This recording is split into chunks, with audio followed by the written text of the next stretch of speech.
Once upon a time, there was a young boy. He grew up in a nice lovely house, with a nice lovely father and a nice lovely mother. They were so happy, everything was just fine and dandy. But he was always different from the other children. In kindergarten, he'd read Chemistry for Dummies. Where other boys would pull the legs off spiders, he'd give them extra legs with a device he'd built, and then pull the legs off spiders. When he was 11, he had to change schools after throwing a water balloon at a teacher that missed and promptly dissolved half her desk. Well, he thought replacing the water with perchloric acid was funny, but the teacher disagreed. The real major change in his life came when he was about to graduate high school, and his proud papa and proud mama asked him, "Son, what will you do now?" The bright-eyed youngster didn't hesitate for a second. I want to go to evil scientist school! His parents were stunned. Oh my God! Where do we go wrong? It's okay, darling. He'll come around soon enough. But the boy was firm in his decision. His choice was made. He didn't want to be any old scientist either. He wanted to make wacky machines.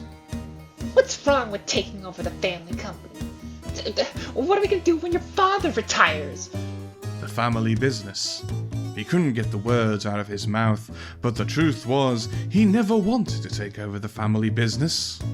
My father was a reconstructive rhino-dentist. His father was a reconstructive rhino-dentist, and so was his father. And now you're going to forsake the family tradition for this? Please don't do this, sweetie. You're just wasting your time chasing mad science when you have a stable career laid out for you. They had many fights over it, and it always went the same. The boy said he wanted to go to evil scientist school, the father would yell about rhino dentistry, and his mother would wail incoherently, much to the chagrin of the neighbors. On one fateful night, he made the most drastic decision of his life.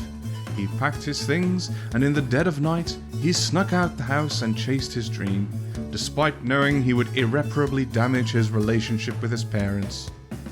Then a bunch of things happened, and he graduated. Soon enough, he found his very own lab. As he went inside and explored it, he found a strange creature lurking within. But he found the strange creature endearing. So he put his hand on the creature's shoulder and immediately retracted it when he realized how filthy this person was and said, "I find myself in need of an assistant."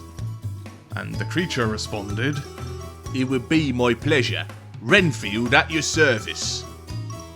And the doctor said, "Renfield, I think this is the beginning of a beautiful friendship." Don't get ahead of yourself.